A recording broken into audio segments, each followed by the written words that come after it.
I'm Noon, 71-year-old male narrator, first person, addressing the audience by relationship terms, folks, friends. Let me write this as a complete to 5,500-word story following the analyzed formula with entirely new names, setting, and mechanism, avoiding the forgery, lawyer confusion flagged in comments, using a cleaner reveal instead. I'm Walter Doss, 68 years old. And for 41 years, I built refrigerated trucking routes out of a single rusted pickup into the third largest cold chain freight company in the Southeast. My daughter stood over me at Thanksgiving dinner and told 26 guests that I was a burden she could no longer afford to carry. I did not raise my voice. I folded my napkin, set it beside my plate, and by the following Monday morning, every dollar I had quietly been feeding into her life for the past 6 years had already stopped moving. Before I tell you how a folded napkin turned into the quietest, coldest war a family has ever fought, let me ask you something. Friends, where are you listening from tonight? Drop it in the comments. And if you've ever had to teach someone you love a lesson they were never going to learn any other way, hit that like button before we start. The turkey was dry. I remember that detail more than almost anything else from that night, because it was such a small, stupid thing to notice while your own daughter is humiliating you in front of people you've never met. Karen, my only child, 39 years old, a real estate agent who sold exactly 4 houses that year, but somehow drove a leased Range Rover, stood at the head of her own dining table in a house I still, technically, held 40% of the mortgage on, and she looked down the length of that table at me like I was a stain she'd finally decided to scrub out. "Dad, I think it's time we're honest with everyone here," she said, and her voice had that bright, performative quality people use when they've rehearsed something in a mirror. "You've been living off us for years. Off Doug. Off me. And I think everyone deserves to know that Doug and I have decided we can't keep doing this." Doug, her husband, sat beside her, turning his wine glass in slow circles, not quite meeting my eyes, which told me everything about whose idea this actually was. 26 people. Karen's book club friends, 3 of Doug's co-workers from the dealership, his sister, and her new boyfriend, a neighbor couple I'd met exactly once.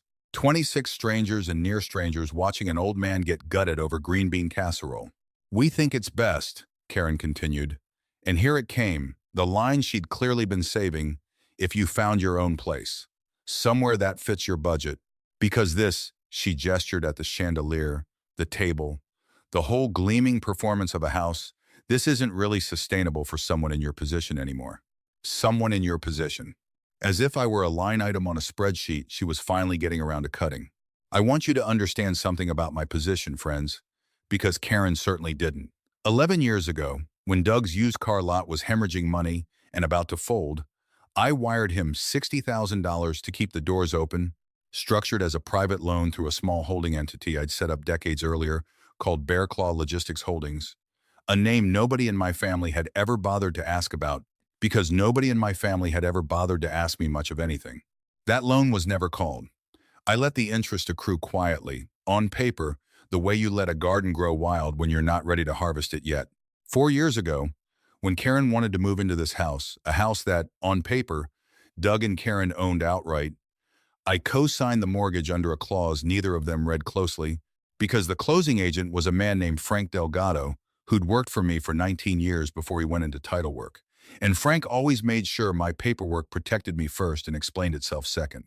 2 years ago, I began making the Range Rover's lease payments directly, quietly, through an automatic transfer Karen assumed was coming out of the family account, an account she believed Doug funded from dealership commissions that, in truth, hadn't existed in any real volume since the pandemic. I paid for the private school her son attended. I paid the country club dues Doug used to entertain the clients he barely had anymore. I paid, silently, invisibly, because I had told myself for years that this was simply what a father does. You hold your family up from underneath, out of sight, so they never have to feel the weight of what it costs to stand. And on Thanksgiving, in front of 26 people, my daughter called me a burden. I did not cry. I did not shout. I looked at that dry turkey, and I looked at the chandelier I'd paid the electrician to install, and I said the only thing I could think to say: understood. That was it. One word. I set my napkin beside my plate. I stood. I thanked the hostess, my own daughter, for a lovely dinner, and I walked out into the cold Georgia night without my coat, Because I'd left it in the hall closet and I did not want to spend one more second in that house. I want to pause here, friends, because I know some of you are already shaking your heads, already saying, Walter, why didn't you say something? Why didn't you defend yourself? And the honest answer is this. I have spent 41 years running a company where the man who shouts loudest in the room is usually the man who's about to lose the most money. Silence, real silence, is the only leverage that never runs out. Tyler, I mean Doug, forgive me. There have been a few of these stories lately and the names start to blur. Doug and Karen wanted a scene. I refused to give them one. What I gave them instead was 3 days of nothing. No calls, no texts, no explanation. And on the fourth day, the letters started arriving. I spent that first night in a Hampton Inn off the interstate, sitting on a stiff hotel bedspread with my laptop open, doing something I had put off doing for 6 years out of a foolish, sentimental hope that I would never actually have to. I logged into the Bear Claw Holdings portal. I looked, really looked, at every thread I had quietly stitched into my daughter's life. And I began, one by one, calmly, without a shred of anger in my hands, even though there was plenty in my chest, to cut them. The Range Rover lease payment canceled. It would revert to Doug's name only, and Doug's actual credit, the one that didn't have my invisible co-signing propping it up, would be exposed to the dealership within 30 days. The private loan to the used car lot called, not viciously, not with threats, just a formal letter from Bear Claw Holdings attorney, a woman named Priscilla Ames, who I trust the way I used to trust Frank, informing Doug that the outstanding balance of $61,400 plus 11 years of modest accrued interest was now due in full within 90 days, as stipulated in a contract he had signed and never bothered to read. The mortgage co-signing, I did not remove myself. I want to be very clear about this, because it matters to what happens later. I left my name exactly where it was. I simply stopped covering the $240 a month I had been quietly adding to their payment every single month for 4 years to keep them comfortably under the radar of their actual, much higher, real payment obligation. They would now be paying what they had actually agreed to pay, which was considerably more than what they had been paying. The country club membership, the private school tuition, those I let ride exactly one more billing cycle, because I am not a cruel man, friends, whatever Karen might tell people now. I wanted the ground to shift under them slowly enough that they would feel every inch of the fall. By the end of that first week, I had moved into a small rental house 40 minutes outside the city, nothing fancy, 2 bedrooms, a good kitchen, a view of a pecan orchard instead of a golf course. I unpacked exactly 9 boxes. I bought myself a coffee maker, and I waited. The way I used to wait out a difficult union negotiation, or a fuel price spike, or a supplier trying to squeeze me patiently, and without a flicker of doubt about who would blink first. The first call came on a Tuesday. It was Doug. Walter, hey, listen, I think there's been some kind of mix-up with the Range Rover payment, the dealership saying. There's no mix-up, Doug, I said. I stopped making that payment. Silence on the line. The kind of silence a man makes when he's doing math he should have done a long time ago. That was you? This whole time I have been keeping this family afloat for 6 years, Doug, quietly, because I love my daughter and because I foolishly believed that loving her meant never letting her feel the cost of anything. That was my mistake, not yours, mine. Walter, come on, we can talk about this. We didn't mean. Karen meant it, I said. In front of 26 people, she meant it very clearly. I found somewhere that fits my budget, Doug. Turns out my budget is considerable. Yours, I'm afraid, is about to look very different. I hung up. I made myself a cup of coffee. I watered the small pot of rosemary I'd bought at a garden center that weekend. And for the first time in longer than I could remember, my hands were completely steady. The second call came 4 days later, and it was Karen. I let it ring through to voicemail 3 times before I finally answered on the 4th. Not because I wanted to torture her, though I won't pretend a small, ungenerous part of me didn't enjoy the waiting, but because I genuinely needed those 4 days to decide what kind of father I wanted to be on the other end of that conversation. Dad. Her voice cracked on the single syllable. Dad, what is happening? Doug says you own part of our house? He says there's some company, Bear Claw. He says you called in alone. He says. She was crying now, that particular register of crying that is equal parts fear and fury. What did you do? I didn't do anything, Karen. I said, and I kept my voice level, the way I'd kept it in 100 boardrooms over 41 years. I stopped doing what I've been doing for 6 years. There's a difference. You had a company? A whole dad. Why didn't you ever tell us any of this? And here, friends, is the moment I want you to sit with, because I think about it more than almost anything else that happened that winter. My daughter was not asking why I had stopped helping her. She was asking why I had never told her how much I'd been helping her all along. Because the secret itself, the scale of it, wounded her pride even more than the withdrawal wounded her wallet. I never told you, I said quietly, because I wanted you to believe you and Doug had built this life yourselves. I wanted you to have that pride. I gave that to you for 6 years, Karen, at real cost to myself. And on Thanksgiving, in front of 26 people, you told everyone I was a burden you couldn't afford to carry anymore. The line went quiet except for her breathing. I didn't mean, you meant every word. I watched your face while you said it. You'd practiced it. I could hear Doug's voice, muffled, somewhere behind her, and then Karen again, smaller now. The lawyer, Priscilla, somebody, she's saying we owe $61,000. In 90 days. Dad, we don't have that. Doug's business barely breaks even most months. I know exactly what Doug's business does most months, I said. I've known for 3 years. I've been the reason it stayed open. Another silence, longer this time. So what do you want? She finally said. And there was an edge in it now, something almost accusatory, as if I were the one who'd humiliated her at a dinner table. You want us to grovel? You want us to beg you to fix it? And this, friends, this is the line I've turned over in my mind 1,000 times since, because I think it's the truest thing I said in that entire conversation. I don't want you to grovel, Karen. I want you to understand, for the first time in your adult life, what things actually cost. I have spent 6 years protecting you from that knowledge, and it turns out protecting you from it only taught you that I was disposable. So no, I'm not fixing anything. I'm going to let you find out. I hung up before she could answer. Now, I know some of you watching are wondering, did I really mean that? Was I really going to let my only child lose her home over pride? And I'll be honest with you the way I wasn't quite honest with myself that week. I didn't know yet. I told myself I was teaching a lesson. Some nights, alone in that little rental house with the pecan trees outside my window, I wasn't entirely sure I wasn't just angry. The weeks that followed were the strangest of my life. I went to work. I still sat on Bear Claw's board, still consulted 3 mornings a week with the logistics company I'd built and sold 6 years earlier to a private equity group that kept me on as an advisor mostly. I think out of respect. I had lunch with old colleagues. I started walking 2 miles every morning down a gravel road lined with pecan trees, and somewhere around the second week, I noticed I was sleeping better than I had in years. Meanwhile, from a careful distance, through Priscilla, through Frank, through the quiet channels a man builds over 4 decades in business, I watched my daughter's life come apart exactly the way I had engineered it to.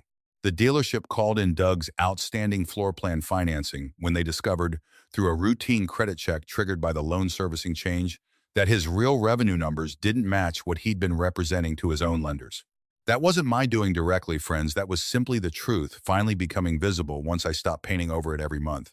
The Range Rover went back to the dealership 11 days after Doug missed his first unsubsidized payment. Karen, I later learned from her cousin Denise, who still called me every so often out of what I choose to believe was genuine affection, had to explain to her book club why she was suddenly driving Doug's old Camry. The mortgage was the real turning point. Once the $240 a month I'd been quietly contributing simply stopped, Karen and Doug's real payment obligation, the one they had actually signed for and never bothered to internalize, came due in full for the first time in 4 years. They missed one payment, then a second. On the third missed payment, the bank sent a formal notice, and my name, still on that mortgage exactly where I'd left it, meant that notice came to me too. I sat at my kitchen table that evening with that notice in my hands for a long time. And here, friends, is where I have to tell you something that surprised even me.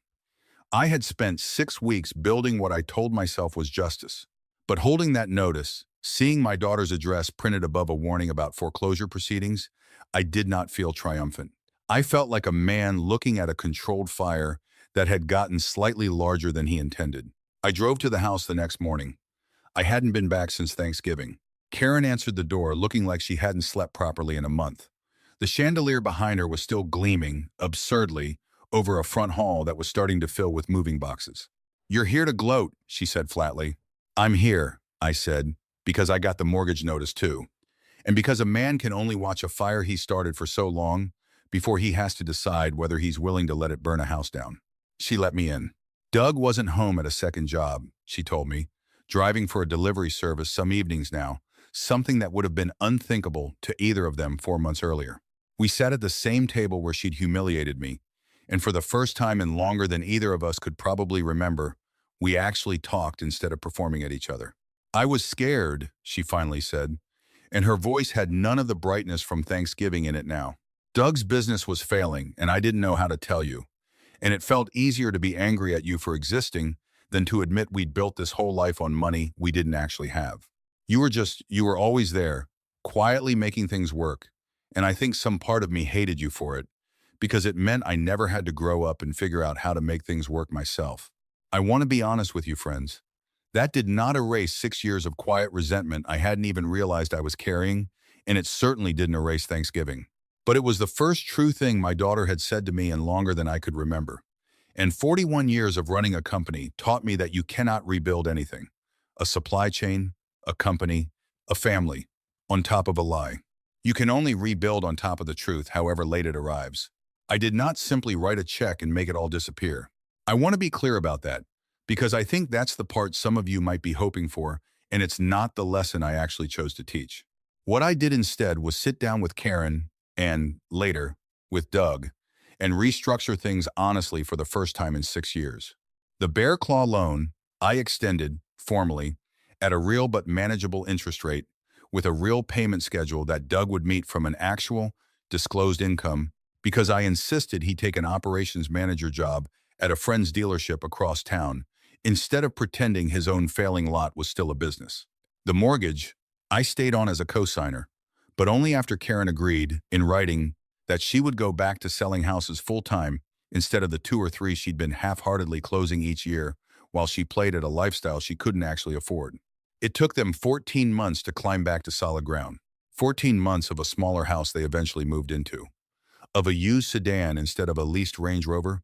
Of Karen calling me most Sundays now, not to ask for anything, but simply to talk, the way we hadn't talked in years before all of this happened. Last month, she invited me to dinner.